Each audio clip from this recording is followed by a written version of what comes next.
राधा वल्लभ श्री हरिवंश। आज हमारे श्रीमद् भागवत का 164वां पाठ है, जिसमें देवताओं और दैत्यों का मिलकर समुद्र मंथन के लिए उद्योग करना। श्री सुखदेव जी कहते हैं, परीक्षित, जब देवताओं ने सर्वशक्तिमान भगवान श्री हरि की इस प्रकार स्तुति की, तब वे उनके बीच में ही प्रकट हो गए। उनके शरीर की प्रभा ऐसी थी मानो हजारों सूर्य एक साथ ही उग गए हों। भगवान की उस प्रभा से सभी देवताओं की आंखें चौंधी आ गई। वे भगवान तो क्या, आकाश, दिशाएं, पृथ्वी और अपने शरीर को भी न देख सके। केवल भगवान शंकर और ब्रह्मा जी ने उस छवि का दर्शन किया। बड़ी ही सुंदर झांकी थी। मरकत मणि पन्ने के समान स्वच्छ स्वयंवल शरीर, कमल के भीतरी भाग के समान सुकुमार नेत्रों में लाल लाल डोरियां और चमकते हुए सुनहले रंग का रेशमी पीताम्बर, सर्वांग सुंदर शरीर के रोम रोम से प्रसन्नता फूटी पड़ती थी। धनुष के समान टेढ़ी भौहें और बड़ा ही सुंदर मुख, सिर पर महामणिमय किरीट और भुजाओं में बाजूबंद, कानों के झलकते हुए कुंडलों की चमक पड़ने से कपोल और भी उठते थे, जिससे मुख कमल खिल उठता था। कमर में करधनी की लड़ियां, हाथों में कंगन, गले में हार, चरणों में नूपुर शोभायमान थे। वक्ष स्थल पर लक्ष्मी और गले में कौस्तुभ मणि तथा बनमाला सुशोभित थी। भगवान के निज अस्त्र, सुदर्शन चक्र आदि मूर्तिमान होकर उनकी सेवा कर रहे थे।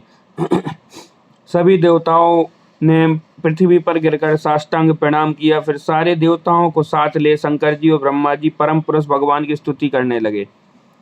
ब्रह्मा जी ने कहा, जो जन्म, स्थिति और प्रलय से कोई संबंध नहीं रखते, जो प्राकृतिक गुणों से रहित एवं मोक्ष स्वरूप परमानंद के महान समुद्र हैं, जो सूक्ष्म से भी सूक्ष्म है और जिनका स्वरूप अनंत है, उन परम ऐश्वर्यशाली प्रभु को हम लोग बार बार नमस्कार करते हैं।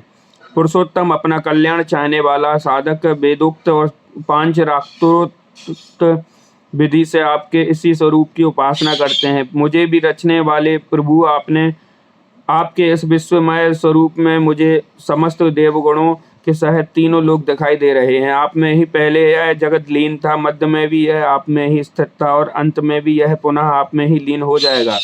आप स्वयं कार्य कारण से परम स्वतंत्र हैं। आप ही इस जगत के आदि, अंत और मध्य हैं। वैसे ही जैसे घड़े का आदि, मध्य और अंत मिट्टी है, आप अपने ही आश्रय रहने वाली अपनी माया से इस संसार की रचना करते हैं और इसमें फिर से प्रवेश करके अंतर्यामी के रूप में विराजमान होते हैं।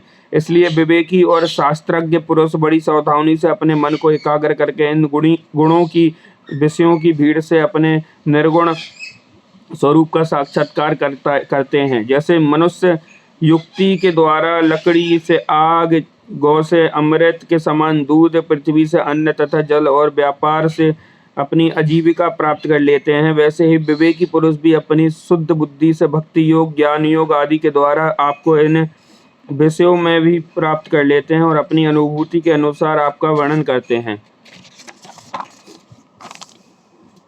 कमलनाभ जिस प्रकार दावाग्नि से झुलसता हुआ हाथी गंगा जल में डुबकी लगाकर सुख और शांति का अनुभव करने लगता है, वैसे ही आपके आविर्भाव हम लोग परम सुखी और शांत हो गए हैं। स्वामी, हम लोग बहुत दिनों से अपने दर्शनों के लिए अत्यंत विलायित हो रहे हैं। आप ही हमारे बाहर और भीतर के आत्मा हैं।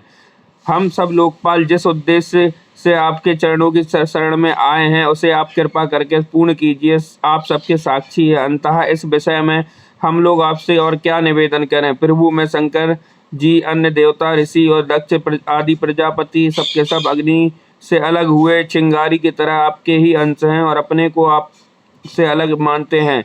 ऐसी स्थिति में प्रभु, हम लोग समझ ही क्या सकते हैं। ब्राह्मण और देवताओं के कल्याण के लिए जो कुछ करना आवश्यक है, उसका आदेश आप ही दीजिए और आप वैसा स्वयं कर भी लीजिए। श्री सुखदेव जी कहते हैं, ब्रह्मा आदि देवताओं ने इस प्रकार स्तुति करके अपनी सारी इंद्रियां रोक ली और सब बड़ी सावधानी के साथ हाथ जोड़कर खड़े हो गए। उनकी स्तुति सुनकर और उसी प्रकार उनकी हृदय की बात जानकर भगवान मेघ के समान गंभीर वाणी से बोले, परीक्षित, समस्त देवताओं के जगत के एकमात्र स्वामी भगवान अकेले ही उनका सब कार्य करने में समर्थ थे। फिर भी समुद्र मंथन आदि लीलाओं के द्वारा व्यवहार करने की इच्छा से भी देवताओं को संबोधित करके इस प्रकार कहने लगे। भगवान ने कहा, ब्रह्मा, शंकर और देवताओं, तुम लोग सावधान होकर मेरी सलाह सुनो। तुम्हारे कल्याण का यही उपाय है। इस समय असुरों की काल की कृपा है, असुरों पर काल की कृपा है, इसलिए जब तक तुम्हारे अभ्युदय और उन्नति का समय नहीं आता तब तक तुम दैत्य और दानवों के पास जाकर उनसे संधि कर लो। देवताओं कोई बड़ा कार्य करना हो तो शत्रुओं से भी मेल मिलाप करना चाहिए। यह बात अवश्य है कि काल बन जाने पर उनके साथ सांप और चूहे वाला बर्ताव कर सकते हैं। तुम लोग बिना विलंब के अमृत निकालने का प्रयत्न करो, उसे पी लेने पर मरने वाला प्राणी भी अमर हो जाता है। पहले क्षीर सागर में सब प्रकार के घास, तनके, लताएं और औषधियां डाल दो। फिर तुम लोग मंत्रांचल की मथानी और बासुकी नाग की नेति बनाकर मेरी सहायता से समुद्र का मंथन करो। अब आलस्य और प्रमाद का समय नहीं है। देवताओं, विश्वास रखो, दैत्यों को तो मिलेगा केवल श्रम और क्लेश, परंतु फल मिलेगा तुम्ही लोगों को। देवताओं, असुर लोग तुमसे जो जो चाहें सब स्वीकार कर लो। शांति से सब काम बन जाते हैं, क्रोध करने से कुछ नहीं होता। पहले समुद्र से कालकूट विष निकलेगा, उससे डरना नहीं हो, और किसी भी वस्तु के लिए कभी भी लोभ न करना। पहले तो किसी वस्तु की कामना ही नहीं करनी चाहिए, परंतु यदि कामना हो तो वह पूरी ना हो तो क्रोध तो करना ही नहीं चाहिए। श्री सुखदेव जी कहते हैं, परीक्षित, देवताओं को यह आदेश देकर पुरुषोत्तम भगवान उनके बीच में ही अंतर्ध्यान हो गए। वे सर्वशक्तिमान एवं परम स्वतंत्र जो ठहरे, उनकी लीला का रहस्य कौन समझे। उनके चले जाने पर ब्रह्मा शंकर ने फिर से भगवान को नमस्कार किया और अपने अपने लोकों को चले गए। तदंतर इंद्र आदि देवता राजा बलि के पास गए। देवताओं को बिना अस्त्र शस्त्र के सामने आते देख दैत्य सेनापति के मन से बड़ा क्षोभ हुआ। उन्होंने देवताओं को पकड़ लेना चाहा, परंतु दैत्यराज बलि संधि और विरोध के अवसर को जानने वाले एवं परम पवित्र कीर्ति संपन्न थे। उन्होंने दैत्यों को वैसा करने से रोक दिया।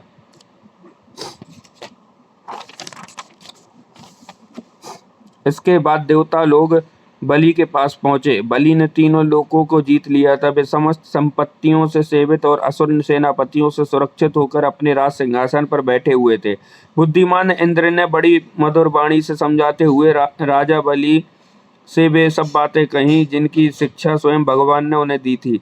यह बात दैत्यराज बलि को जच गई। वहां बैठे हुए दूसरे सेनापति संबर, अरिष्टनेमी और त्रिपुर निवासी असुरों को भी यह बात बहुत अच्छी लगी। जब देवता और असुरों ने आपस में संधि समझौते करके मित्रता कर ली और परीक्षित वे सब मिलकर अमृत मंथन के लिए पूर्ण उपभोग करने लगे।